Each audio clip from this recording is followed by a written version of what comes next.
Hi guys.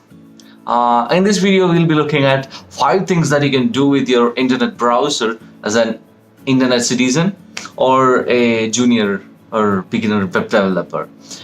If you are an advanced web developer, you might be already knowing most of the stuff or all of this stuff. But I suggest you go ahead and watch this video, and I would really appreciate feedbacks from you guys. And without further ado, let's jump ahead and get to the 5 tricks that you can do with your internet browser.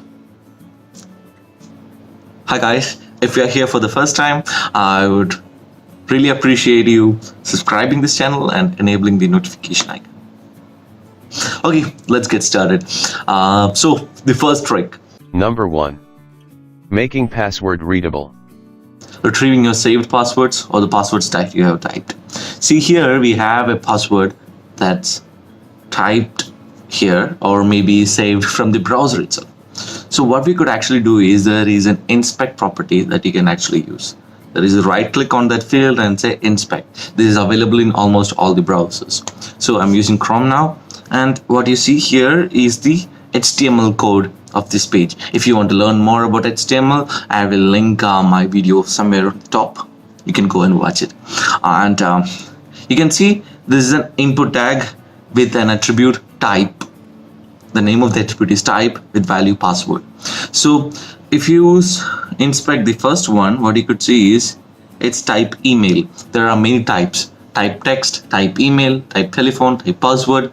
So if you want to see the value behind this text, all you need to do is just make it text, or you could actually remove it. Remove the password so it defaults back to type. See, you get the password back. That's the first trick. Remember, with great power comes great responsibility. So you got this power, use it wisely. Don't use it for purposes that can harm others. Number 2. Styling any website the way you want. So you don't like the way a website looks and you want to have styles, you want to add styles for some websites. Say you want to change the style of Facebook. So there are many plugins that you could actually use. This is actually a plugin for each browser that you're using. Say there are many browsers, you could just search for user CSS, Chrome extension. Okay, user CSS, user JavaScript and CSS.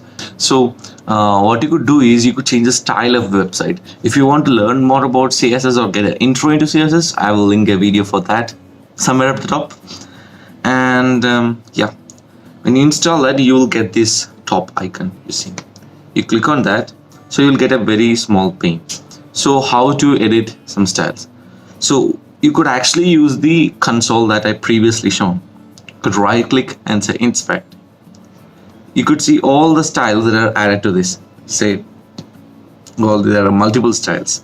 So you could see here that there is a style that gives it the color.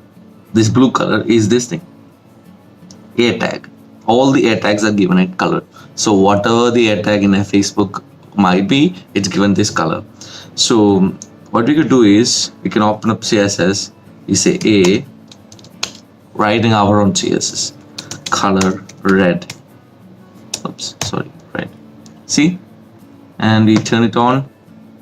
That's it. If you want, you could actually go into the settings and see all the styles that we have actually. And one of the biggest use cases that you can think of is you could actually create your own black theme, dark theme, or something like that. That would be really useful. You can try this out. You can change the styles, give out all the styles. It would be really useful. Number 3. Saving all images in a page. Say if you have a page, here, and there are some lot of images here, and you want to save these images. You could right click and save all these images. You could say right click and save images. But instead of that, you could do actually another thing. You could actually use the power of the browser itself.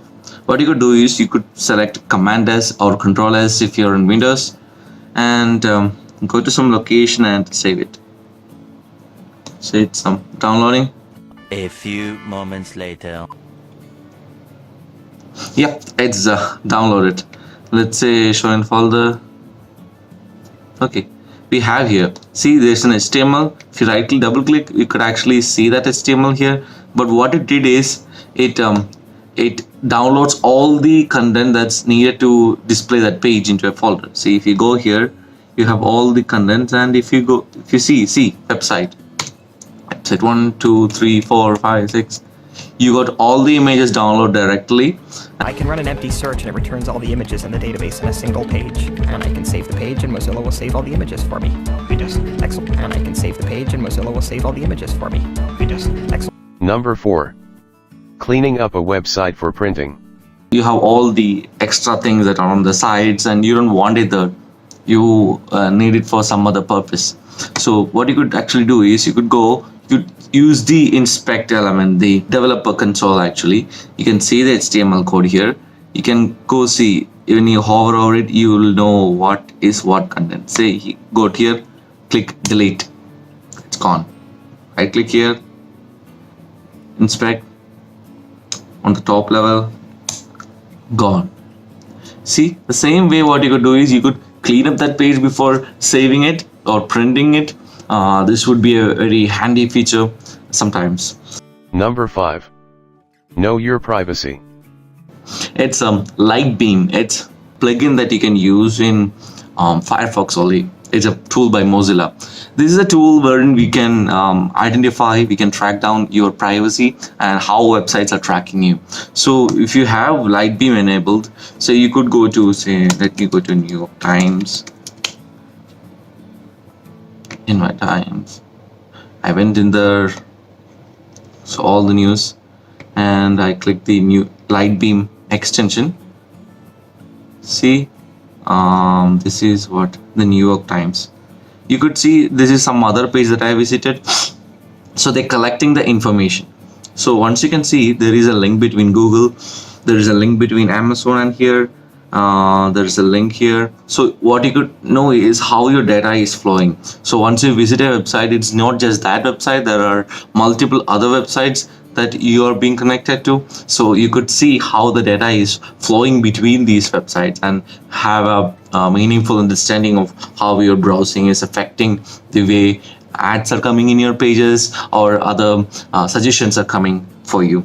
So this is addons.mozilla.com. So this is where I went to download the Firefox Lightbeam plugin itself. So as you can see, it doesn't have any other link. It's an independent thing. So whatever you do here, it's not getting sourced out to some other third party. Okay, that's it. Hope you like this video. You could go explore out. There are more tools available. You could explore out the inspect element and using the developer console. That itself can help you in a lot of way, in a lot of productivity cases, not just for developing, but for many productivity cases also. Hope you had a nice time. See you next time. Bye.